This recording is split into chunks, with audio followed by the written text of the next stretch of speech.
परीक्षा ड्यूटी वगैरह सब चल रहा है एक साथ होने के कारण थोड़ा हमारा तबीयत बिगड़ गया है। आज थोड़ा मेडिसिन खा के आ गए हैं। ठीक ही है। बहुत बढ़िया लग रहा है सर का पहला वर्ष आपने जो डायग्राम लेकर बताया था कि अब व्यंजना अभिधामूला व्यंजना ये सब बताया था, जो चित्र करके बताया था, उससे हमको जी। बहुत सरल से समझ में आ गया था। इस वर्ष भी आप पढ़ा रहे हो, जो आपकी शैली हमें बहुत अच्छी लगती है पढ़ाने की। पिछले साल की कोर्स जो था इस साल भी मैं देख रहा हूँ वही ही है। सिर्फ ग्रंथ के आधार पर वाक्य का भेद है। वही काव्य का लक्षण है, वही अभिधा, वही व्यंजना जो हमारा पिछले साल का क्लास किया हुआ है। तो मान लीजिए इस साल कोई क्लास अटेंड नहीं भी कर रहा है तो प्रश्न जो भी आए उसे देखकर वो कुछ भी मतलब पिछले साल का भी लिख दे तो भी उत्तर लगभग समान ही रहेगा। पूरी तरह वाक्यगत वाक्य सह समान ना होने पर भी विषय का जो आशय है वो लिख सकता है। क्योंकि विशेष अविधा तो कहीं और बदल नहीं जाएगा। वाच्यार्थ जो है वो वाच्यार्थ ही रहेगा, जहाँ लक्ष्यार्थ है वो लक्ष्यार्थ ही रहेगा। उदाहरण तो वही समान ही है। गंगायाम घोष जहाँ पे जाए वो लक्षणा में होगा। शीतत्व पावनत्वादि विशेष में प्रयोजना मूला लक्षणा रहेगा, नहीं तो व्यंजना भी कहीं पर पकड़ा जाएगा। इसी तरह भी है, तो विषय ज्यादा कुछ नहीं है। अभी जो आज जो हम लोग पढ़ेंगे दशरूपक का जो विषय 10 प्रकार का जो नाटक का प्रकरण है, 10 भागों में विभक्त किया गया है। वो इस सेमिस्टर इस ईयर का जो है वो नया भाग है, जो कि पहले पिछले साल में वो नहीं था। ये थोड़ा आप लोगों को बहुत जरूरत भी है। और ध्यान रहे ये विषय याद नहीं रहता। ये जो आज जो हम लोग पढ़ने जा रहे हैं ये विषय बहुत गंभीर है। जो नाटक में बहुत रुचि रखते हैं और पूरी तरह गहराई में जाते हैं उन्हीं लोगों को थोड़ा बहुत याद रहता है। और नहीं तो ऐसे हम लोग सिर्फ नाटक देख के या फिल्म जैसे देखते हैं उसी हिसाब से नाटक को देखें। अभिज्ञान शाकुंतल तो हम लोग सभी जानते हैं, सब पढ़ते हैं। लेकिन अभिज्ञान शाकुंतल के अंक के अंदर, दोनों अंक के बीच, अंक के अंदर जहाँ पर सीन चेंज हो रहा है वहां पर जो स्थिति है उसका क्या नाम है वगैरह, जो इस प्रकार का जो चिंतन है वो सारे चीज जो जो टेक्निकल वर्ड है नाटक के वो सब यहीं पर पढ़ेंगे हम लोग। अर्थ प्रकृति पंचसंधि प्रक्षेपक ये सब चीज यहाँ उदाहरण से बताया जाएगा। फिर भी इसको याद रखना थोड़ा कठिन है, लेकिन प्रयत्न करने पर यह भी संभव है। क्योंकि हमारी मानसिक स्थिति, हमारी उम्र और को देखकर ही विषय का चयन हमारे जो सिलेबस कमेटी रहते हैं, जो विद्वान रहते हैं, वो वही सब सोच कर ही रखते हैं कि किस समय की अवधि में कैसी कोर्स रखने पर स्टूडेंट को सहज बोध हो और वो ठीक ठाक वो समझ सके। यही बात है। तो ठीक है, देखते हैं।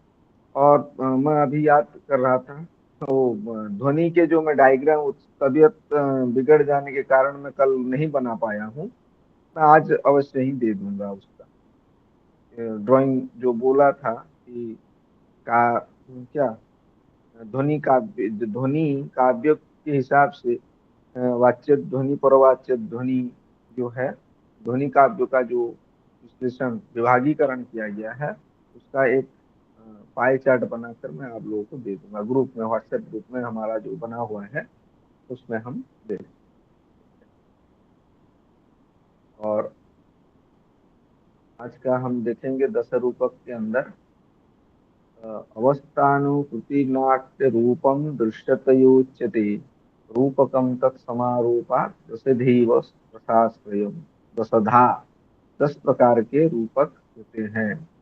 क्यों होते हैं तो इसके कहते हैं काव्य में किसी पात्र का आंगिक, वाचिक, आचार्य तथा सात्विक नामक चतुर्विध अभिनयों के माध्यम से। अभिनय 4 प्रकार के क्या क्या है? आंगिक, वाचिक, आचार्य तथा सात्विक। 4 प्रकार के हैं। इस प्रकार अवस्थानुकरण किया जाना कि प्रेक्षकों को अभिनयकर्ता नट में पात्र की तादात्म्यापत्ति हो जाए, उसे नाट्य कहते हैं। उदाहरण स्वरूप अभिनेता भगवान राम की प्रत्येक अवस्था का इस तरह से अनुकरण कर अभिनय करे कि दर्शक उसे भगवान राम ही समझे। नाट्य के समय अभिनेता तथा भगवान राम में दर्शक को कोई भेद ही न प्रतीत हो, यही नाट्य दृश्यमान अर्थात चक्षुर्ग्राह्य होने के कारण रूप नामना ही अभिहित होता है। इस नाट्य अथवा रूप को रूपक भी कहा जाता है, यतोहि इसमें अभिनेता नट में राम कृष्ण अर्जुन आदि पात्रों की अवस्थाओं का आरोप किया जाता है। अतः इस नाट्य का एक नाम रूपक भी है। इत्थम एक ही अर्थ में नाट्य तथा रूप और रूपक तीन भिन्न भिन्न शब्दों का प्रयोग किया जाता है। अर्थ एक ही है लेकिन शब्द तीन है। नाट्य, रूप और रूपक। रस पर आश्रित रूपक के 10 भेदों का दसरूपक दसरूपक रस के आधार पर 10 प्रकार के रूपक का विभाजन किया गया। नाटकम सप्रकरणम भाणः प्रहसनम दीमः व्यायोग समवकारो वीथि अंकेहा मृग इति। नाटक, प्रकरण, भाण, प्रहसन, डीम, व्यायोग, समवकार, वीथि, अंक, यहाँ मृग, ये 10 प्रकार के रूपक हैं। रूपक का जो वर्गीकरण किया गया है उसे 10 प्रकार में बांटा गया है।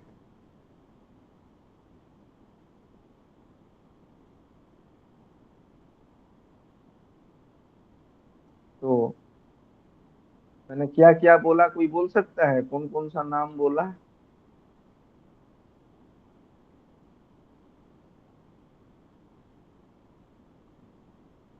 शुभ्रम जी बोल पाएंगे? जी। नाटक, प्रकरण, हाँ। भाण, प्रहसन, डीम, व्यायोग, समवकार, वीथि, अंक और इहा मृग साहब।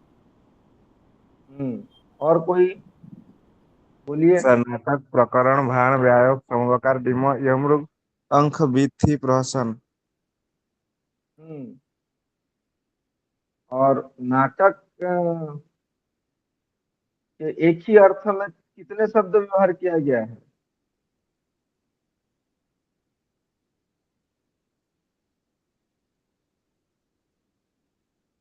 बोलिए। तीन। क्या क्या? नाटक, रूप और रूपक। नाटक, नाटक नहीं, नाट्य।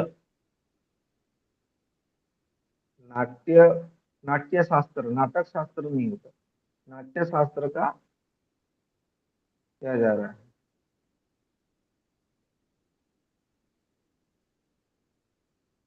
ठीक है। जी सर। चलिए, तो उसके बाद 10 रूपक के यहाँ शंका होता है कि सभी 10 रूपक अनुकरणात्मक होते हैं। इनमें नट में अनुकार्य रामादि की अवस्थाओं का अनुकरण किया जाता है। फिर इनमें परस्पर भेद का आधार क्या है? सब जगह तो अभिनय ही करना है, तो प्रश्न यही है। प्रश्न यही है कि सब जगह तो अभिनय ही है, तो ऐसा कौन सी बात है जिसको लेकर हम इतना भेद देखें? ठीक है।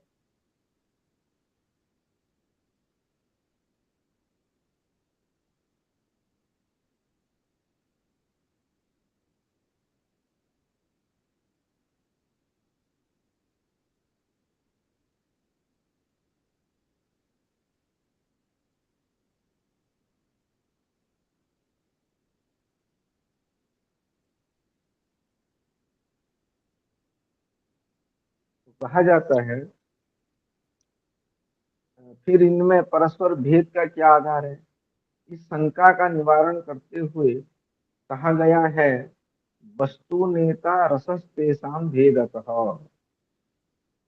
अर्थात रूपक के 10 भेदों को एक दूसरे से पृथक पृथक करने वाले 3 भेदक तत्व है, कथा वस्तु, नेता एवं रस।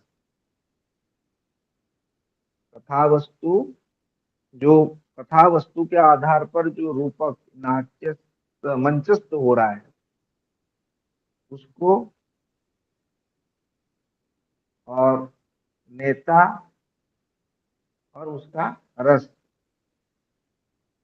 ये तीनों के आधार पर ये 10 रूपक का जो भेद हुआ है, ये तीनों मूल कारण है। रूपक वस्तु भेद, रूपक वस्तु भेद, नेता भेद और रसभेद के कारण परस्पर भिन्न है।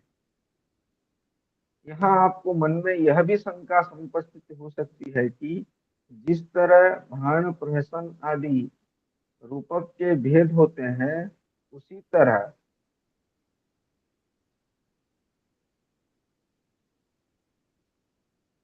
उसी तरह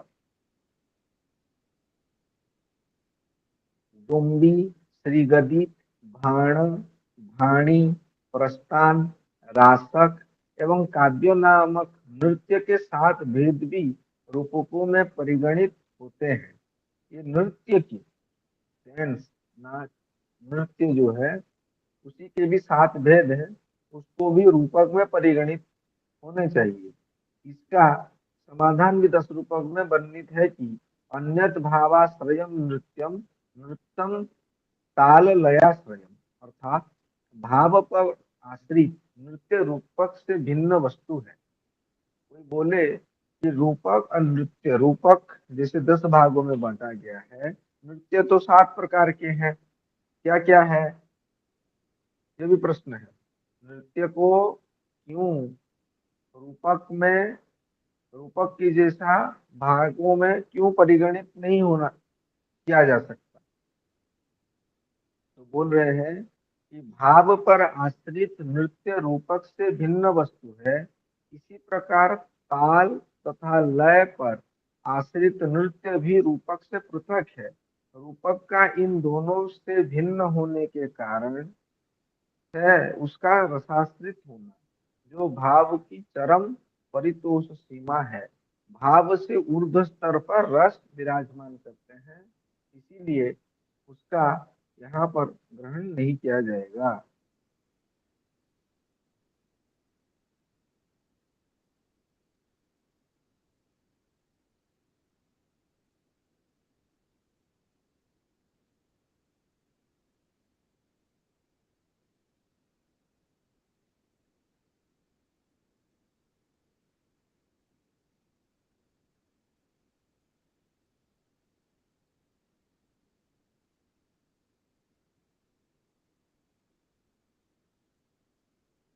उसके बाद आता है यह रस संपूर्ण काव्य के उस वाक्यार्थ से अभिव्यक्त होता है जो विभाव, अनुभाव और व्यभिचारी भावों से युक्त होता है। नाट्य शब्द की निष्पत्ति नट अवस्पंदने धातु से होती है। नाट्य का जो शब्द है वो नट अवस्पंदने धातु से होती है, जबकि नृत्य शब्द गात्र विक्षेपार्थ का नृत्य धातु से होता है। यहाँ ये बहुत इंपॉर्टेंट है, आप लोग याद रखिएगा नाट्य और नृत्य में क्या पार्थक्य बना हुआ है। तो इसमें क्या होता है, तो नाट्य शब्द का जो निष्पत्ति है वो नट अवस्पंदने धातु से होता है, और नृत्य शब्द का व्युत्पत्ति नृत्य गात्र विक्षेपार्थक, गात्र विक्षेपे ये धातु से निष्पन्न होता है।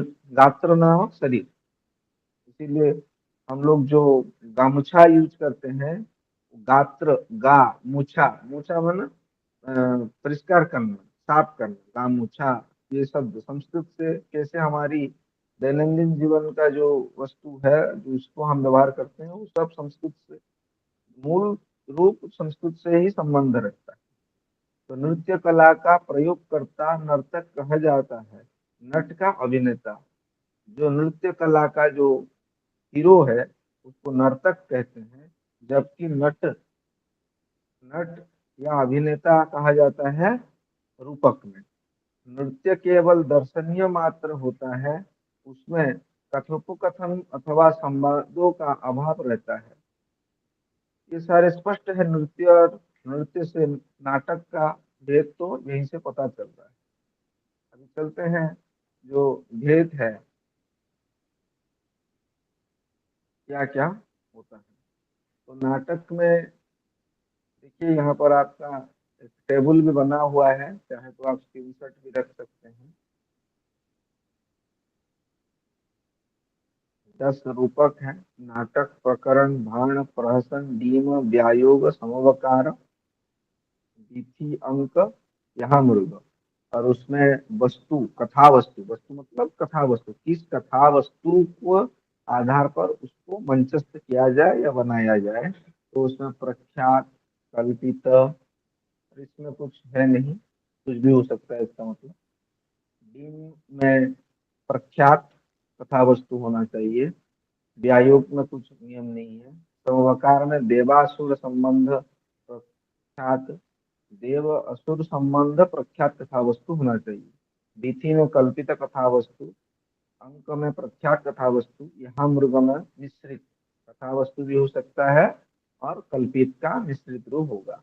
और जो नेता रहेंगे, नायक जो रहेगा, वो यहाँ पर धीरोदात्त, राजर्षि, देव। धीरोदात्त भी होना है, राजर्षि होगा और देवतुल्य होगा, देव। और इसमें कल्पिता में धीर प्रशांत ब्राह्मण अथवा वैश्य रहेगा। भाण में बीट पंडित, पाखंडी और प्रहसन में पाखंडी, बीट, चेट, कंचुकी। डीम में देव, दानव, गंधर्व, यक्ष, प्रसिद्ध उद्धव व्यक्ति। व्यायोग में समवकार में देव दानव रह सकते हैं। बीथी में एक या दो पात्र। अंक में प्राकृत मनुष्य और यहाँ में धीरोदात्त। इसमें कौन सा रस मुख्य रस रहेगा। नाटक में वीर रस रहेगा या तो श्रृंगार रस। प्रकरण में कुछ नहीं, भाण में नहीं बोला गया है। प्रहसन में हास्य रस, डीम में श्रृंगार और हास्य के अतिरिक्त अन्य 6 रस रह सकते हैं।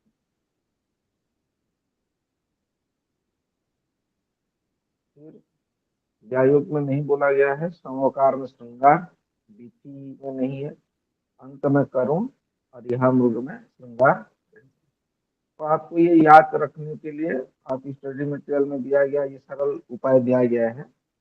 कथा वस्तु, नेता, रस, रूपक तो भेदक तत्व है। 10 रूपक के उपत कथन से यह सिद्ध हो जाता है, यद्यपि रूपों के अनुकरणात्मक होना उसमें सामान्य है, किंतु ये तीनों भेदक तत्व रूपकों में विशेष अथवा प्रमुख है, तथा उनके कारण ही नाटक, प्रकरण, भाण आदि रूपक एक दूसरे से भिन्न होते हैं। इसे इस तालिका से समझा जा सकता है, टेबल से ये देखा जा सकता है। ऐसे ही है।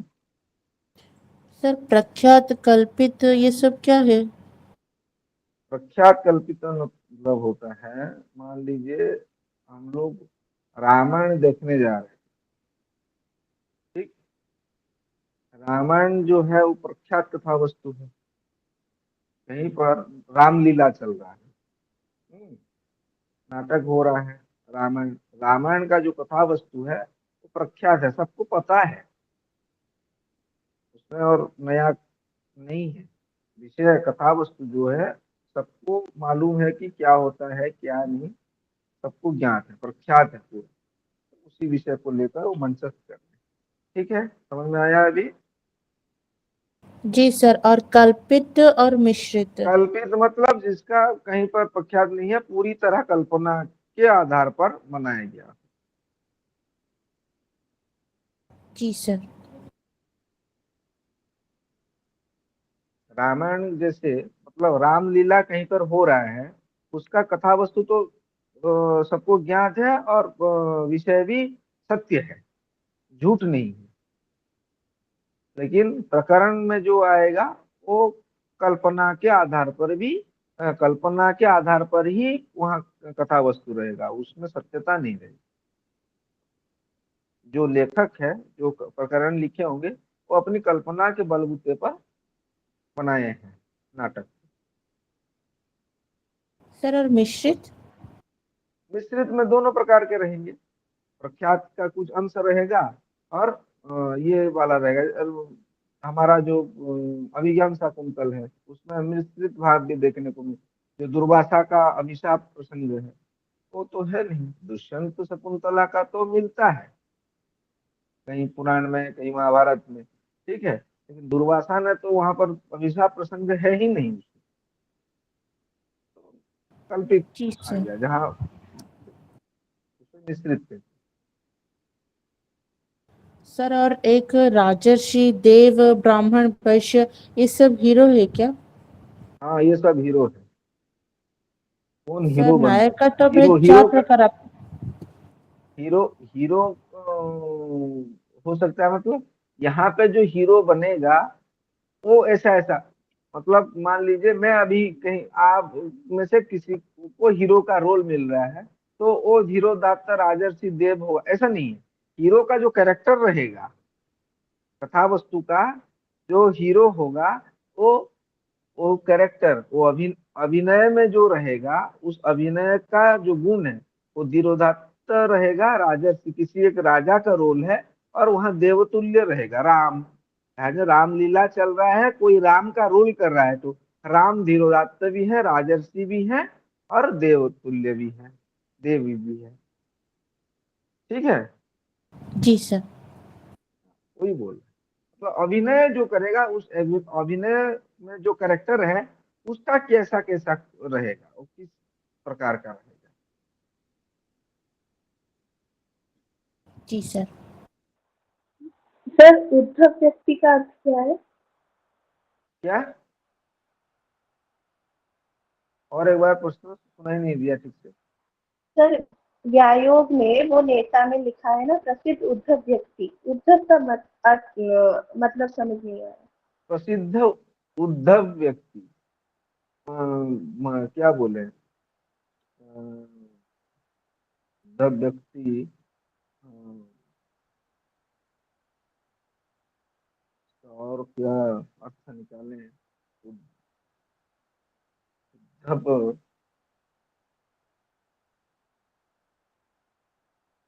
का प्रकार, पर्यायवाची शब्द अभी तुरंत याद नहीं आ रहा है, आगे रहेगा हम तब बोल देंगे, ठीक है। सर उद्धव का प्राकृत और, मनुष्य भी लिखा हुआ है अंक में। हाँ, प्राकृत मनुष्य देहाती, क्या है उसको क्या बोलते हैं, हम्म, शिष्ट, शिष्ट जन नहीं है जी, अशिष्ट प्राकृत मनुष्य। आगे इसका विवरण है, वहां पर चर्चा करते जाएंगे, ठीक है। अभी तुरंत मुझे उसका पर्यायवाची तो नहीं आ रहा है, यहाँ पर जो सारणी में दिया गया है, आगे देखेंगे उसमें क्या क्या है, वस्तु का स्वरूप कैसा है, ये सब लक्षण वगैरह वहाँ आगे क्या करते हैं।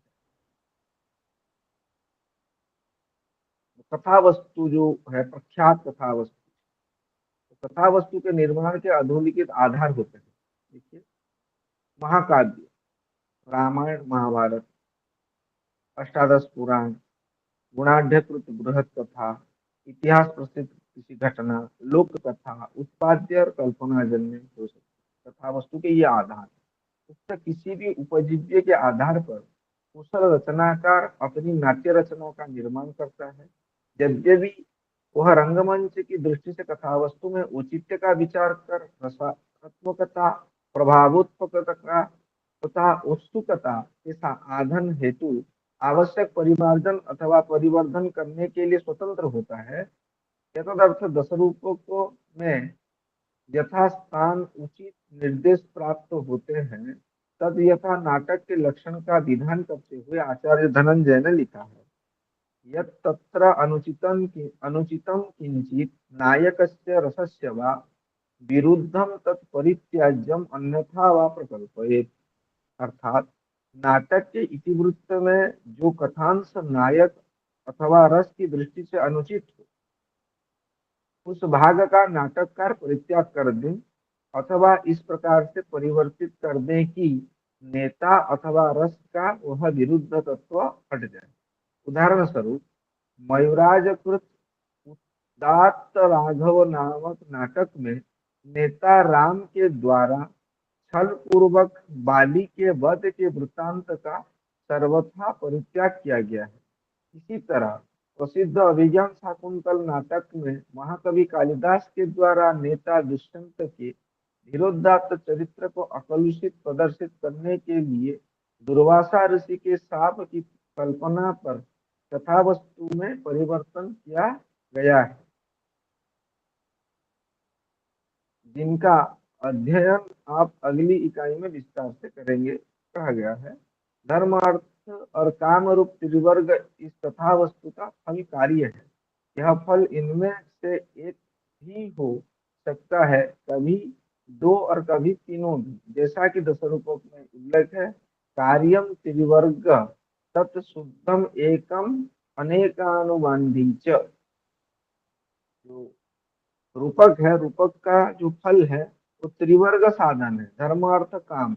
उसमें सिर्फ धर्म भी प्राप्ति हो सकता है, धर्म अर्थ भी हो सकता है, धर्म अर्थ काम भी हो सकता है।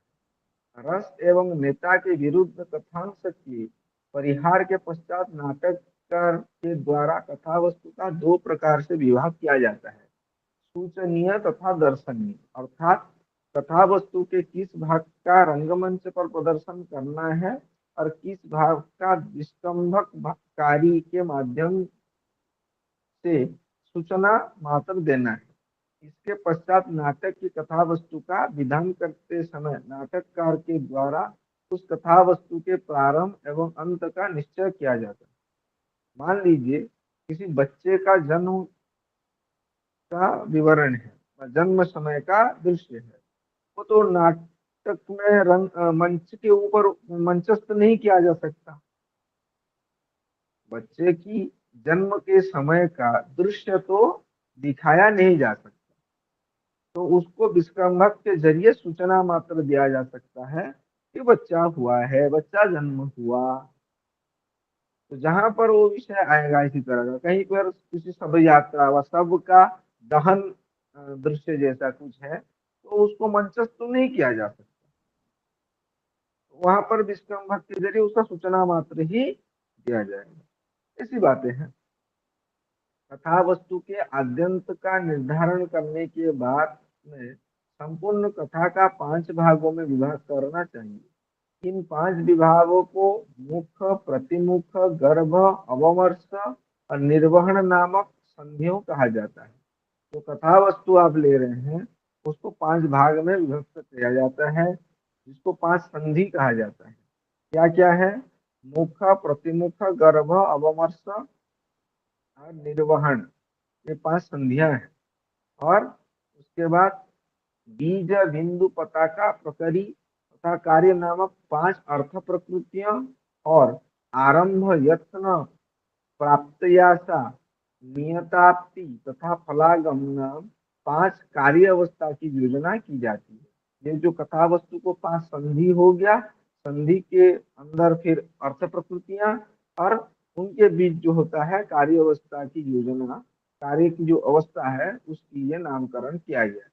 ये नाटक के अंदर की चीज है, ये टर्मिनल वर्ड है। कहीं पर इसको क्या बोला जाएगा तो इसका अर्थ हमें अगले इकाइयों में पढ़ना है। वस्तु च द्विधा तत्राधिकारिकम मुख्यम अंगम प्रासंगिकम विदुः अधिकार फलस्वामी अधिकारी च तत्प्रभु तन्निवृत्तम अभिव्यापी वृत्तम स्यात् अधिकारिकम प्रासंगिकम पदार्थ परार्थस्य स्वार्थो यस्य प्रसंगतः सानुबंधम पत्राख्या पताकाख्यम प्रकरी च प्रदेश भाग। अर्थात कथा वस्तु के 2 भेद होते हैं, आधिकारिक कथा वस्तु और एक प्रासंगिक कथा वस्तु। इनमें से नाट्य के प्रधान मुख्य कथा वस्तु आधिकारिक कथा वस्तु कही जाती है तथा रामायण में राम सीता का वृत्तांत ये मुख्य कथा वस्तु है। इसी रामायण की आधिकारिक कथा वस्तु कहा जाता है। इस आधिकारिक कथा वस्तु के साथ साथ अंग रूप में जिन उपकथाओं की योजना की जाती है वे प्रासंगिक कथा वस्तु होती है। यथा रामायण में राम सीता की आधिकारिक कथा के साथ साथ सुग्रीव विभीषण आदि का वृत्तांत यह प्रासंगिक कथा वस्तु अर्थात प्रधान आधिकारिक कथा वस्तु के साथ फल निर्वाहणता में सहायता प्रदान करने हेतु मुख्य नेता की पोषक होती है। आधिकारिक पद का व्युत्पत्ति परक अर्थ बताते हुए कहा गया है कि फल पर स्वामित्व प्राप्त करना अधिकार होता है और उसका स्वामी अधिकारी कहलाता है। उस फलभोक्ता द्वारा फल की प्राप्ति पर्यंत ही कथा वस्तु आधिकारिक कही जाती है। प्रासंगिक कथा वस्तु आधिकारिक कथा वस्तु के प्रयोजनार्थक होती है। जो आधिकारिक कथा वस्तु जिस कथा वस्तु को आधार करके मूल कथा वस्तु को आधार कर नाटक बनाया गया है उस नाटक को शुरू से अंत की छोर तक जाना समाप्ति तक जाना उसके लिए जो छोटी छोटी कहानी उसके साथ जोड़ा जाता है तो छोटी छोटी कहानी हो प्रासंगिक कथा वस्तु कहा जाता है। और अंत में प्रारंभ से अंत तक जो कथा वस्तु जाता है वो एक कथा वस्तु उसे क्या कहा जाता है आधिकारिक कथा वस्तु कहा जाता है। प्रासंगिक कथा वस्तु के पुनः दो भेद कहा जाता है एक तो पताका दूसरा है प्रकरी। अनुबंध से युक्त तथा नाटकादि रूपकों में दूर तक चलने वाली प्रासंगिक कथा वस्तु के भेद को पताका कहते हैं। अनुबंध पताका जिस तरह रामायण में सुग्रीव की कथा को पताका कहते हैं यह कथा आधिकारिक कथा व नेता की पोषक है तथा दूर तक चलती है। इसके विपरीत कथा वस्तु आधिकारिक कथा वस्तु के साथ दूर तक नहीं चलते हुए केवल एक प्रदेश पर्यंत ही सीमित रहती है उसे प्रकरी कहते हैं। प्रकरी च प्रदेश भाग अनुबंधम पताकाक्षम अनुबंधन पूरा लटक के जाता है अंतिम तक और जहां पर एक अंचल एक स्थान पर ही सीमित रहता है उसे प्रकरी कहते हैं। रामायण में से छोटे छोटे अनेक कथानक प्राप्त होते हैं जैसे सबरी जटायु ये सारे वृत्तांत जो है वो है प्रकरी। समझ में आ रहा है ना आप लोग समझ रहे हैं ये बहुत सरल विषय है आप लोग को पता है लेकिन थोड़ा याद रखना है। भूल जाना बहुत सरल है यहाँ पर आप लोगों को याद रखना ही कठिन है। वृत्तांत प्रकरी कहे जा सकते हैं क्योंकि ये अवसर विशेष में ही प्रारंभ और समाप्त हो जाती है। इस तरह कथा वस्तु के संपूर्ण विभाजन को निम्नवत समझा जा सकता है। आपके समक्ष कथा वस्तु तीन भेद उपस्थित है आधिकारिक पताका और प्रकरी। जो प्रासंगिक कथा वस्तु है उसको हटाकर यहाँ और उसकी प्रासंगिक कथा वस्तु के जो दो भेद हैं उसको जोड़ दिया गया है क्या है पताका और प्रकरी। इन तीनों भेदों का उपजीव्य के आधार पर इनके पुनः तीन तीन भेद कहे गए हैं। ये तीनों जिसके आधार पर बनाए जाएंगे उसको लेकर आधार को लेकर फिर इनको तीन तीन भेदों में बांटा गया है। प्रख्यात उत्पाद्यो मिश्रत्व भेदात् त्रिधा अपि तत् त्रिधा प्रख्यातम इतिहासादिर उत्पाद्यम कविकल्पितम मिश्रम च शंकराचार्यम दिव्यमर्त्यादि भेदतः। अर्थात आधिकारिक पताका और प्रकरी नामक तीनों कथा वस्तु को प्रख्यात उत्पाद्य और मिश्र नामक पुनः तीन तीन भेद होते हैं। इनमें से इतिहास और पुराण आदि की प्रसिद्ध कथा वस्तु को प्रख्यात कथा होती है। कवि के कल्पना प्रसूत कथा वस्तु को उत्पाद्य कथा कहते हैं। प्रख्यात और उत्पाद्य से मिलकर निर्मित कथा वस्तु को मिश्र कथा वस्तु कहते हैं। प्रख्यात उत्पाद्य मिश्र कथा वस्तु के दिव्य मर्त्य और दिव्यादिव्य नाम से पुनः तीन तीन भेद होते हैं। इस प्रकार की कथा वस्तु के 27 भाग भेद होते हैं। कथा वस्तु के ही 27 भाग होते हैं। वर्णन की दृष्टि से कथा वस्तु के भेद कथा वस्तु के पूर्वोक्त 27 भेदों के पश्चात पुनः दो भेद किए गए हैं दृश्य और सूच्य। ये दोनों भेद कथा वस्तु के रंगमंच पर प्रदर्शित करने के आधार पर किए गए हैं।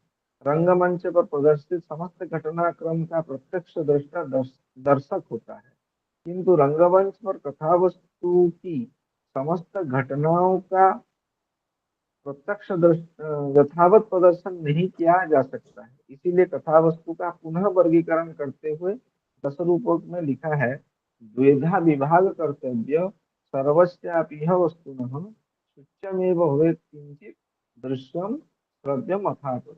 अर्थात रचनाकार को नाटकादि रूपकों की निर्धारित कथा वस्तु का दो प्रकार से विभाजन करना चाहिए। कथा के जिस भाग का रंगमंच पर प्रदर्शन नहीं किया जा सकता है उसे सूच्य कथा वस्तु कहते हैं। जिसको रंगमंच पर प्रदर्शन किया जा सकता है उसको दृश्य कथा वस्तु कहते हैं। दूसरा विभाजन दृश्य श्रव्य होता है, अर्थात कथा वस्तु का वह भाग जिसको दर्शक रंगमंच पर देख भी सकते हैं और सुन भी सकते हैं, दृश्य श्रव्य। दस रूपक के अनुसार कथा का जो भाग नीरस हो तथा जिसका रंगमंच पर प्रदर्शन करना नैतिकता आदि की दृष्टि से अनुचित हो तो सूच्य कथा वस्तु है। इसके विपरीत कथा का जो भाग मधुर उदात्त रस और भावों में परिपूर्ण हो दृश्य श्रव्य है।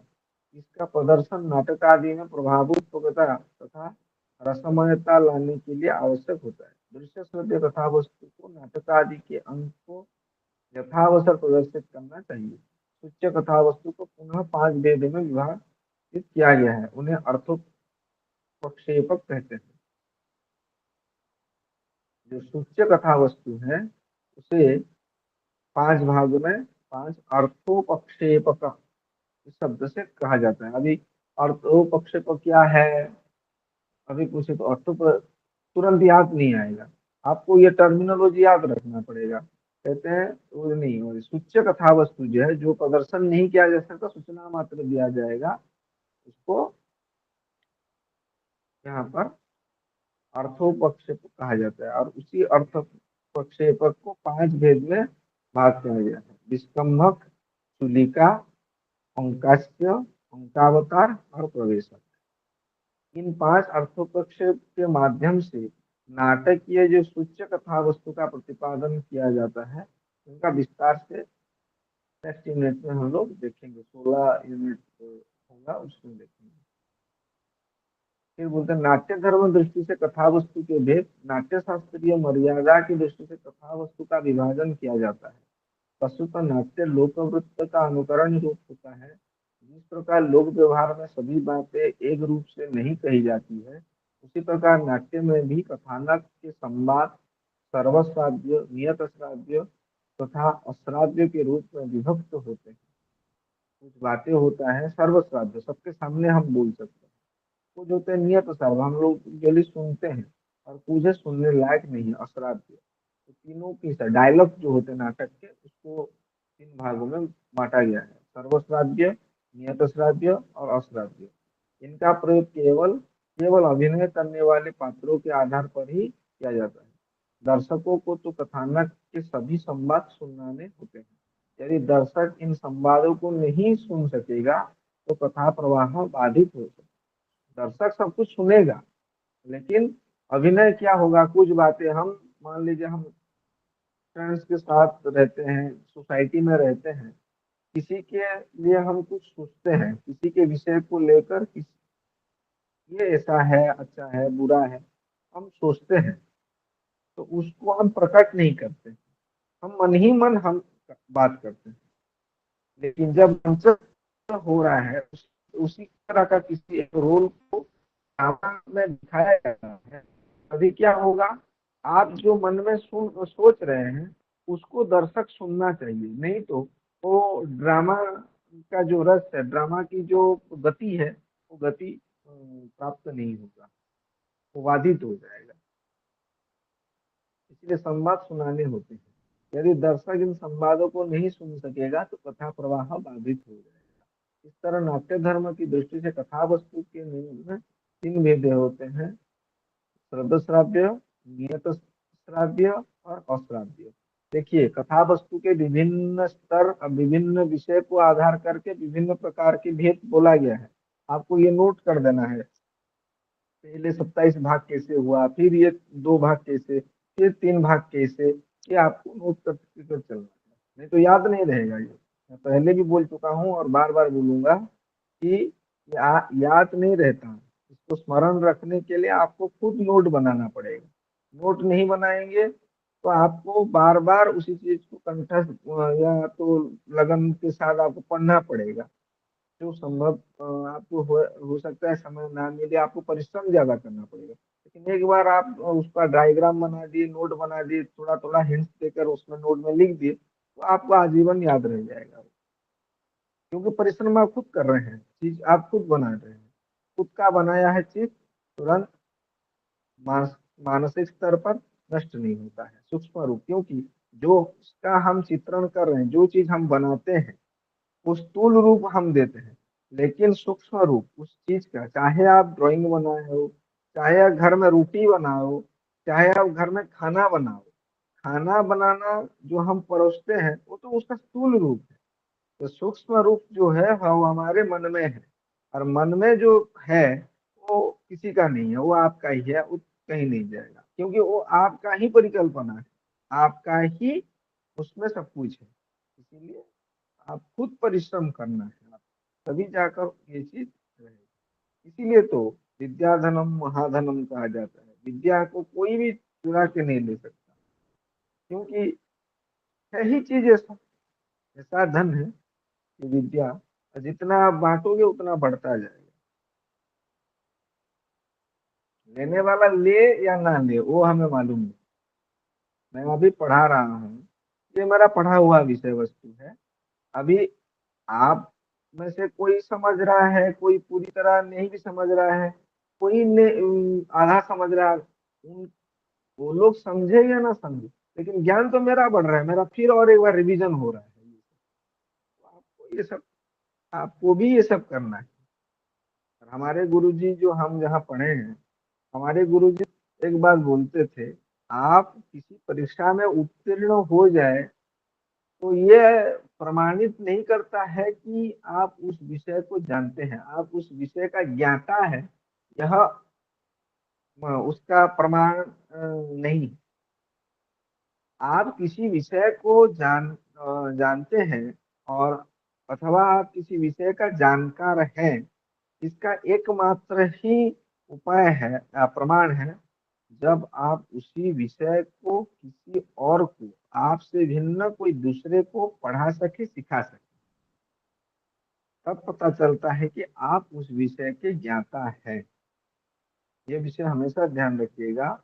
आप हाई स्कूल में, स्कूल में भी जो विषय पढ़े हैं, चाहे वो हिस्ट्री हो, ज्योग्राफी हो, सोशल साइंस हो, या मैथ हो, ड्राइंग भी क्यों ना हो, स्कूल में तो पढ़े हैं। आप उस विषय के ज्ञाता है, आपके पास सर्टिफिकेट है, ठीक है, लेकिन वो प्रमाणित नहीं करता है कि आप इस विषय के ज्ञाता है। आप कब ज्ञाता है या जानकार है, प्रमाणित जब उस विषय को आप किसी दूसरे को पढ़ा सके, समझा सके सटीक रूप से। जैसे जो चीज जैसा है उसी वस्तु को उसी तरह है प्रमाणित समझाना, किसी दूसरे को जब समझा पाएंगे तब जाकर आप समझेंगे, आप प्रमाणित होंगे कि नहीं, आप उसी विषय का ज्ञाता हैं। और इसके लिए बार बार यह रिवीजन, पढ़ना और पढ़ाना ये जरूरी है। तो ये बात है, आपको परिश्रम करना पड़ेगा, इसको भी याद रखना। इनमें से प्रथम भेद श्राव्य का लक्षण है। सर्वश्राव्यम प्रकाशम स्यात्, अर्थात मंच पर उपस्थित सभी पात्रों को सुनने योग्य कथा वस्तु को श्रव्य श्राव्य अथवा प्रकाश कहा जाता है। सामान्य रूप से नाटक आदि रूपों के अधिकतर संवाद श्रव्य श्राव्य ही होते हैं। नियत श्राव्य अथवा अश्राव्य के लिए नाटककार पृथक से निर्देश देते हैं। सर्वश्राव्य कथा वस्तु के लिए नाटककार को पृथक से कोई निर्देश नहीं देना पड़ता है। जो अश्राव्य है, मन ही मन कोई बात कर रहा है तो मनोगतम ब्रैकेट में लिखा होगा। कथा वस्तु का द्वितीय भेद नियत श्राव्य है। इसका लक्षण है अश्राव्य स्वगतम मतम, अर्थात जो कथा वस्तु मंच पर उपस्थित किसी भी पात्र को सुनाने योग्य न हो, उसे अश्राव्य कहते हैं। नाटक आदि में इसका प्रयोग स्वगतम व आत्मगतम, ये लिखा होता है, इत्यादि निर्देश के साथ किया जाता है। स्वगतम खुद ही खुद बात करते हैं। अभिज्ञान शाकुंतल में आप लोग देखा होगा स्वगतम लिखा होगा, स्वगतम खुद से खुद बात कर रहे हैं। बाकी प्रियंवदा अनुष्या वगैरह वो नहीं सुन रहे हैं। नाट्य धर्म की दृष्टि से कथा वस्तु की तृतीय भेद नियत श्राव्य है। कथा वस्तु का वह भाग जो मंच पर उपस्थित पात्रों में से कतिपय निश्चित पात्रों को ही सुनाने के योग्य है, उसे नियत श्राव्य कथा वस्तु कहते हैं। नियत श्राव्य के दो भेद होते हैं, जनांतिक और उपवारित अपवारित। नियत श्राव्य का प्रथम भेद जनांतिक है। इसका व्युत्पत्ति लभ्य अर्थ है जनस्य अंतिकम, जनांतिकम, अर्थात प्रियजन का समीप्य होना जनांतिक है। दस रूपों में जनांतिक का लक्षण है त्रिपताका करेण अन्यान अपवर्यांतरा कथाम अन्योन्यामंत्रणम यत् जनान्ते तज्जानांतिकम। जब मंच पर अन्य पात्रों की उपस्थित होने पर भी दो पात्र परस्पर इस प्रकार वार्तालाप करे कि जिसे अन्य उपस्थित पात्रों को सुनाना अभिष्ट न हो, तो पताका के द्वारा संकेत करके वे अन्य पात्रों तथा दर्शकों को संकेत देंगे कि उनका वारण किया जा रहा है। यहाँ त्रिपता का अर्थ पद का अर्थ जानना आपके लिए आवश्यक है।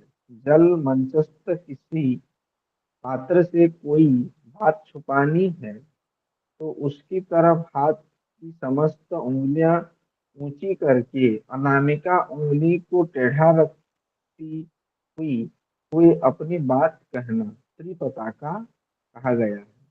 इस प्रकार पर मंच पर उपस्थित अन्य पात्रों को अपवारण कर वार्तालाप करना जनांतिक है।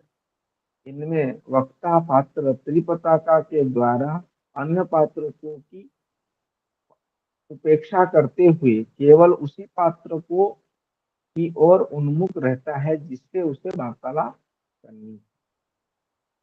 नियत श्राव्य का द्वितीय भेद अपवारित है। इसका तात्पर्य निगूहन है। अपवारित का लक्षण है रहस्यम कथ्यते अन्यस्य परावृत्त्या परिवारितम, अर्थात जब कोई पात्र मुंह को दूसरे पात्र की गुप्त बात कहता है तो उसे अपवारित है। चुगली करना, किसी दूसरे की बात किसी दूसरे को बोलना है कॉन्फिडेंशियली, तो तभी अपवारित कहा जाएगा।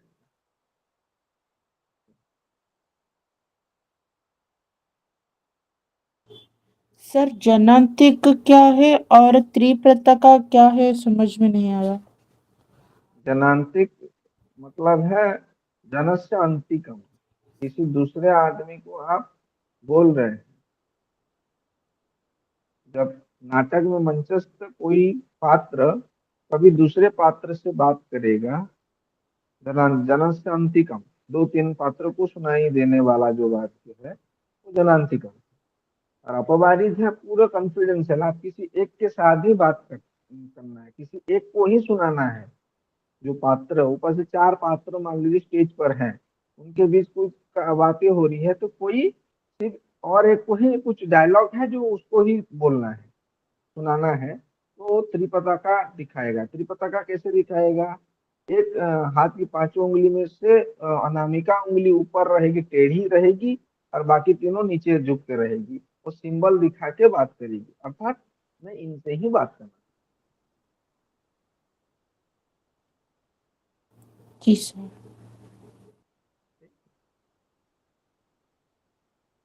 तो इस यूनिट में उतना इतना ही है।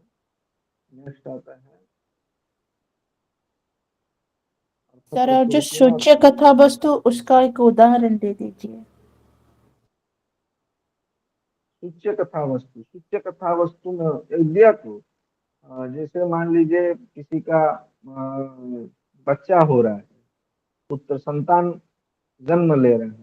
संतान जन्म का दृश्य तो स्टेज में नहीं किया जा सकता ना,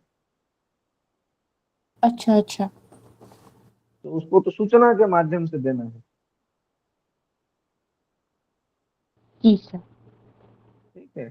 या संभोग का दृश्य, संभोग का दृश्य तो नहीं किया जा सकता नाटक में। किसी का विवाह हुआ, विवाह के बाद जो संभोग का है, संभोग का दृश्य नाटक में मंचस्थ नहीं किया जा सकता, कितना मात्र दिया जा सकता है। जैसे कि अभिज्ञान शाकुंतल में जब क्या है, अ, शकुंतला गर्भवती हो रही है, गर्भवती की बात जो है, तो अभिज्ञान दुष्यंत और शकुंतला की जो मिलन के विषय में नाटक में मिलन हुआ है, ये प्रतीति होता है वाक्य में, लेकिन कहीं पर भी उस दृश्य का वर्णन नहीं। जी सर। तो सूचना मात्र दिया सकता है। ये सारे चीज केवल आप नाटक में ही देखेंगे। आजकल की जो फिल्म बन रही है, नाट्य शास्त्रों के नियम के अनुसार नहीं। पुरानी कुछ फिल्में हैं जो 80 दशक या 70 दशक तक चले हैं, वहां पर नाट्य शास्त्र के कई सारे नियम माने गए हैं। 90 दशक से आगे की जितने फिल्म आई है, चलचित्र आते हैं, उसमें नाट्य शास्त्रों के नियम थोड़े थोड़े कम कम होते होते होते, जब पूरा 90 दशक के बाद जितने हैं, उसमें अब नाट्य शास्त्र का कोई नियम नहीं। तो नियम कहाँ है अभी भी? आजकल भी जो थिएटर में चलता है, वहां पर ये सारे नियम प्रायतः मानते हैं। वहां पर नाट्य शास्त्र के आधार पर ही बनाया जाता है, इसीलिए काव्य शास्त्र मर्मज्ञ ही वहाँ सहृदय होता है।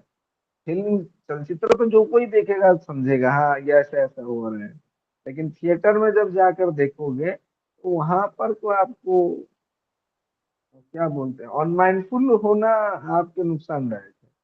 मंचस्थ पर पूरा विषय वस्तु को गंभीरता के साथ देखेंगे, तब जाकर आपको लगेगा नहीं, मैं विषय वस्तु को समझा और आनंद ले रहा हूँ। नहीं तो नहीं होगा। ठीक है, जैसे कि आप लोग देख सकते हैं, तो पुरानी फिल्में और आज की फिल्मों में एक बड़ी अंतर है। अ, चाहे वो उड़िया फिल्म ले लीजिए, हिंदी फिल्म ले लीजिए, किसी भी एक फिल्म को ले लीजिए किसी भाषा की, वहां पर क्या होता है, जैसे अभिज्ञान शाकुंतल में नायक कौन है उसमें, अभिज्ञान शाकुंतल में दुष्यंत। दुष्यंत है।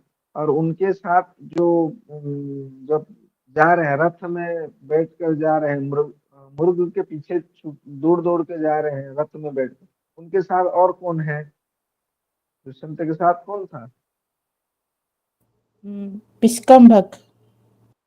विष्कम्भक। विष्कम्भक क्या है? विष्कम्भक तो आ गया अब अर्थोपेक्षक में नाम में आया, सूच्य कथा वस्तु का एक विभाग है विष्कम्भक। विदूषक। हाँ सर, विदूषक विदूषक ही था। कहना चाह रही थी। हाँ विदूषक, वहाँ विदूषक का नाम क्या है? कोई नहीं पता बोले सर। किसी को? सर कहाँ? विदूषक अभिज्ञान शाकुंतल में नायक का क्या नाम है? दुष्यंत। विदूषक का क्या नाम है? वसंत। वसंत। वसंत सर। हाँ, वसंत। तो सुनाई नहीं दे रहा है। वसंत सर, वसंत वसंत। को। वसंत को। ठीक है, देख लीजिएगा क्या नाम है। तो वहां पर जो है, तो नायक के साथ एक कॉमेडियन रोल जैसा, विदूषक जैसा रोल चल रहा है साइमल्टेनियसली, और विदूषक का भी एक कहाँ कुछ कर रहे हैं। तो आप फिल्म में, पुरानी फिल्म में जाएंगे तो हीरो का एक प्रेम कहानी चलती रहती है, और उसके साथ जो चलती कॉमेडियन रोल में रहेगा, उनका भी एक प्रेम कहानी अलग से चलती है। जैसे मान लीजिए पुराना उड़िया सिनेमा में आप चले जाएंगे, तो मान लीजिए उत्तम महांती का समय का विवरण हम देंगे, या उससे पहले का भी आप ले लीजिए। मैं उत्तम महांती, आप लोग उत्तम महांती की फिल्म देखे हैं कोई? जी सर। उत्तम महांती का जब कहीं पे अपराजिता के साथ रोल रह रहा होगा, उसमें कॉमेडियन के साथ जई भी रहा होगा, और उसकी जई की जो प्रेमिका रहेगी उसमें मामीना रही होगी। ठीक है, दोनों का साइमल्टेनियसली स्टोरी चल रहा है, मतलब एक तरफ उत्तम महांति का भी चल रहा है और एक तरफ जई का भी चल रहा है। कॉमेडियन अलग है। उत्तम महांति को आप कभी कॉमेडी करते हुए नहीं देखेंगे। जो पुरानी फिल्में हैं, जो नायक है वो विदूषक का रोल नहीं करेगा, विदूषक नहीं बनेगा और विदूषक की तरह व्यवहार नहीं करेगा। ठीक है। सर, अभिज्ञान शाकुंतल का विदूषक जो है वो माधव्य है। हाँ, अभी आ गया ना, माधव्य। जी। ठीक। हाँ, इसीलिए मैं बोला, आप देख लीजिएगा कौन है वो। हाँ, तो यही बात है। लेकिन आज की जो सिनेमा आ रही है, आज की जो फिल्म है, नायक जो है वो ही कॉमेडियन है, विदूषक का अलग से और नहीं है। एक ही कैरेक्टर वो एक ही सब में समाहित रह रहा है, ये नहीं। नाट्य शास्त्र का जो मर्यादा है, वो मर्यादा उसमें नहीं रह रहा है। और जो सीन वगैरह चलता है, दाहन शवदाह का जो सीन है, फिल्मों में दिखा जा रहा है। दिन ब दिन जो दिखाना नहीं चाहिए वो सब आप चलचित्र में देखिए। संभोग क्रिया का जो दृश्य है, आप कभी थिएटर में जाइए, या ड्रामा जहाँ पर हो रहा है, ऑपेरा का बात नहीं बोल रहा हूँ, ऑपेरा अलग चीज है। पहला शुरुआती थिएटर में जाना है, रंगमंच में जो है वहां जाना है, यात्रा पेंडाल में नहीं जाना। रंगमंच पर जाने पर आपको पता चलेगा कि किस तरह का होता है, जो कि ऑडिटोरियम में होता है। टेंट लगाकर रंगमंच में नहीं बोला जाता, उसका माइक सिस्टम अलग रहता है, वहाँ का चरित्र अलग रहता है, तथा वस्तु भिन्न रहता है। थिएटर में बहुत कम लोग जाते हैं, और जो लोग जाते हैं वो क्या बोलते हैं, बुद्धिजीवी ज्यादातर जाते हैं। और यात्रा पंडाल में जो जाते हैं आम पब्लिक जाते हैं, और उससे भी ज्यादा आम पब्लिक सिनेमा देखने जाते हैं। ठीक है, तो प्रभाव अलग अलग है। लेकिन थिएटर का, आप जो शास्त्र में पढ़ रहे हैं, आप उसका कहीं कार्यान्वयन देखना चाहते हैं, तो आपको किसी रंगमंच में थिएटर में जाकर देखना पड़ेगा। उड़ीसा में दो थिएटर तो मेरा जानकारी में है, पुरी में अन्नपूर्णा रंगमंच है, वो अन्नपूर्णा ए और या का वन बोलते हैं, और कटक में भी है अन्नपूर्णा बी या अन्नपूर्णा टू बोला जाता है। ये दोनों थिएटर है।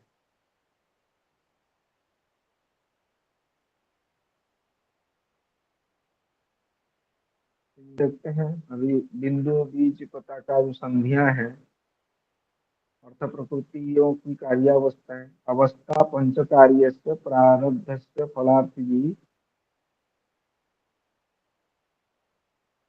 आरंभ यत्न प्रत्याशा नियताप्ति फलागम।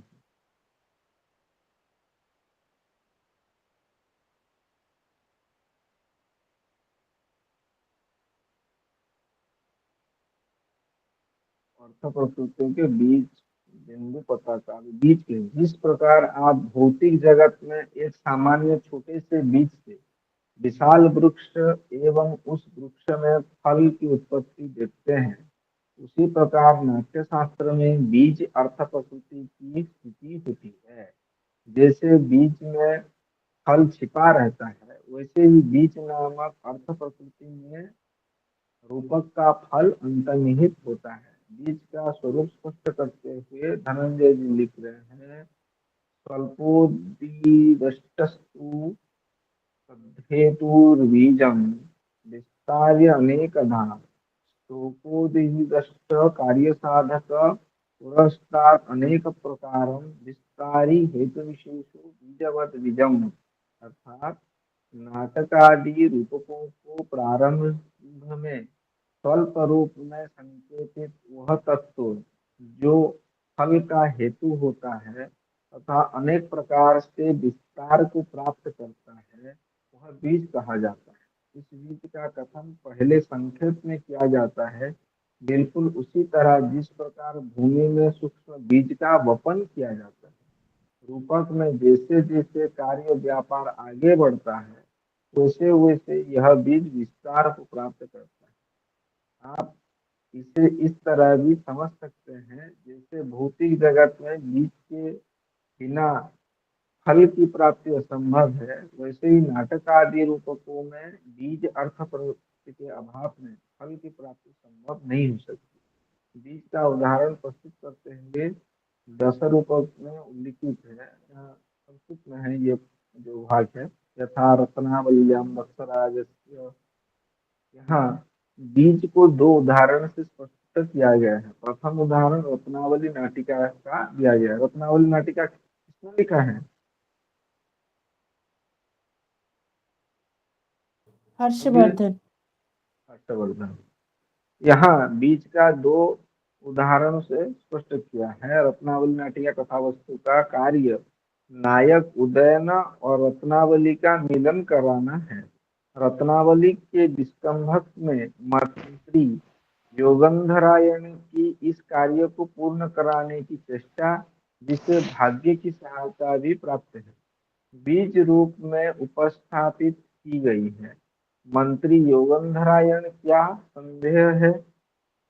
बोल रहे हैं मंत्री योगंधरायण कह रहे हैं क्या संदेह है, यह कहते हुए अनुकूल हुआ भाग्य अभिलषित वस्तु को अन्य द्वीप से, समुद्र के मध्य से तथा दिशाओं के अंत से, अर्थात कहीं से भी लाकर प्राप्त करा देता है। इस कथन को द्वीपात अन्यस्मात् अपि, इस श्लोक से लेकर प्रारंभेस्मिन् स्वामिनो, अर्थात अपने राजा की उन्नति, अपने राजा की उन्नति के कार्य को प्रारंभ कर भाग्य तो प्रारंभ कर भाग्य के अनुकूल रहने पर मैं अपने इस कार्य में सफलता प्रारंभ करूंगा। इस कथन तक नाटिका में तो सुभस्म का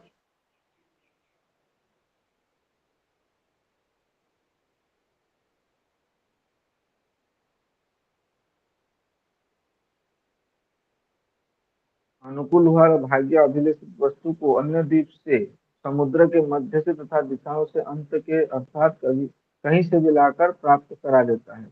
इस कथन को से अपने राजा की उन्नति के कार्य को प्रारंभ कर भाग्य के अनुकूल रहने पर मैं अपने इस कार्य में सफलता प्रारंभ करूंगा। इस कथन तक नाटिका में बीज अर्थ प्रकृति का उपस्थापन किया गया है। इसी पर वत्सराज उदयन को सागरिका की प्राप्ति होना निर्भर है। एक अन्य उदाहरण में के रूप में बेणी संहार नाटक का अवलोकन कर सकते हैं। एक तो रत्नावली नाटिका का उदाहरण दिया गया है, दूसरी जगह बेणी संहार का उदाहरण दिया गया। बेणी संहार का कर्ता कौन है, किसका लिखा हुआ है बेणी संहार?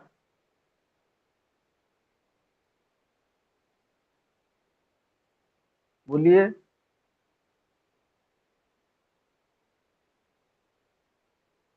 हेलो, आप लोग सुन पा रहे हैं? जी सर, क्वेश्चन दोबारा बोलिए। बेणी संहार का रचयिता कौन है, किनका लिखा हुआ है? भट्ट नारायण। सुनाई नहीं दे रहा है? भट्ट नारायण। भट्ट नारायण का है।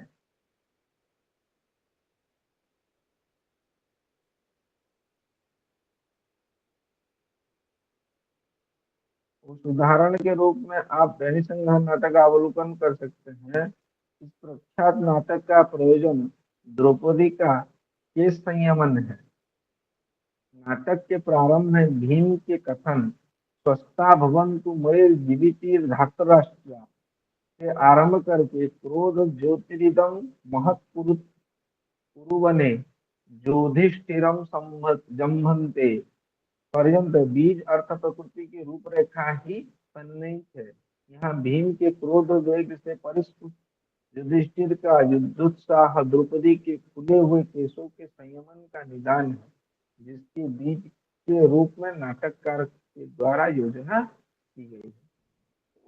मूल कथा वस्तु का उल्लेख शुरुआती तौर पर दिया जाता है, उसको ही बाद में धीरे धीरे बड़ा आकार देकर चलता है।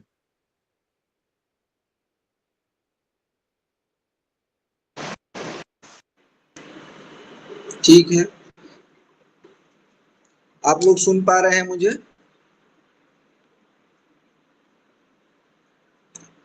उसके बाद बिंदु।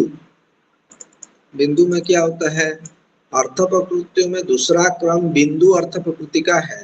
बिंदु रिवा बिंदु, जैसे हम बिंदु व्यवहार करते हैं दैनंदिन जीवन में, जो हमारे व्यावहारिक में है, यहाँ पर भी वैसे ही है बोल रहे हैं। अर्थात बिंदु अर्थ प्रकृति सामान्य जल या तैल आदि के बिंदु के समान होती है।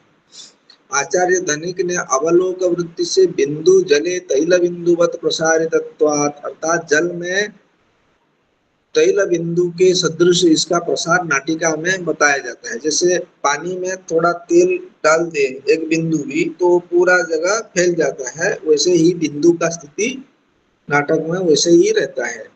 आपने देखा होगा कि जिस प्रकार जल में भरे पात्र में तेल की एक बिंदु गिराने पर वह किस प्रकार जल की सतह के ऊपर फैल जाती है, बिल्कुल उसी प्रकार बिंदु अर्थ प्रकृति के रूपक की स्थिति रहती है। यथा रत्नावल्याम अवान्त, अर्थात किसी अन्य कथा अर्थ से विच्छिन्न होने पर कथा वस्तु को पुनः जोड़ने का कारण बिंदु कहा जाता है। यह अच्छेद का कारण बिंदु कथा वस्तु में आगे जाकर उसी प्रकार प्रसारित होता है जैसे आप जल में तैले का बिंदु का फैला हुआ देखते हैं। वस्तुतः नाटक आदि में जब कथा वस्तु का प्रवाह अभिष्ट दिशा से अलग अन्य दिशा में परिवर्तित होने लगता है, तब कुशल रचनाकार नायक नायिका तथा अन्य पात्रों की सहायता से उसे अपेक्षित दिशा में ले जाने का प्रयत्न करता है। इस स्थिति में जो प्रसंग कारण बनकर बीच की भंग होती कथा को आगे बढ़ाने की सहायता होता है, उसे बिंदु कहते हैं। जब स्टोरी कहीं अलग दिशा में जाए तो वहां पर बिंदु के जरिए पुनः उसको सही दिशा में लाया जाता है। रत्नावली नाटिका के उदाहरण से समझते हैं। रत्नावली नाटिका में महारानी बासवदत्ता के द्वारा कामदेव की पूजा करना एक अवान्तर कथा वृत्त है। उसके उपरांत कथा की विशृंखला आ जाती है तथा एक अर्थ समाप्त हुआ प्रतीत होता है। इसे पुनः श्रृंखलाबद्ध अथवा संश्लिष्ट करने के लिए बिंदु का विधान किया जाता है। अस्तापतः स्त समस्ताभासी ऐसे वाक्य है। उस उक्ति से श्रवण से रत्नावली जो सागरिका के रूप में वत्सराज उद्यान के यहाँ रह रही थी के द्वारा वाक्य फेर है। कथम एष स उदयन नरेंद्रो यस्याहं तातेन दत्ता, अर्थात क्या ये वही राजा उदयन है जिनके लिए पिताजी ने मुझे दे दिया है। इस कथन से विच्छिन्न होती हुई कथा का संधान करा दिया गया। रत्नावली का यह प्रसंग विच्छेद का निराकरण कर कथा वस्तु को आगे की कड़ी से जोड़ने का निमित्त है, जो नाटिका की समाप्ति पर्यंत विद्यमान दिखाई देता है। इसे हम बिंदु कह सकते हैं। फिर आता है पताका।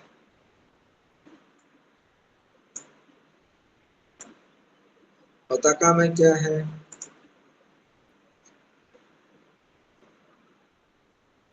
कथा वस्तु के आधिकारिक तथा प्रासंगिक दो भेदों में से प्रासंगिक कथा वस्तु को पुनः दो भेद होते हैं, जिसमें एक पताका है। पताका नाट्य कथा वस्तु वह उपकथानक होता है जिसका नेता आधिकारिक कथा वस्तु के मुख्य नेता को सहयोग प्रदान करता है। सानुबंध पताकाख्यम बोला गया है, पूरा अंतिम छोर तक जाता है। प्रकरी तो उदाहरण दिया चुका है, जटायु रामायण की तरह जटायु सबरी उपाख्यान और सुग्रीव इत्यादि उपाख्यान तो पूरा अंतिम तक है, वो पताका है। ये समझ में आ चुका है। इधर में आप ज्यादा समय नहीं देना चाहिए।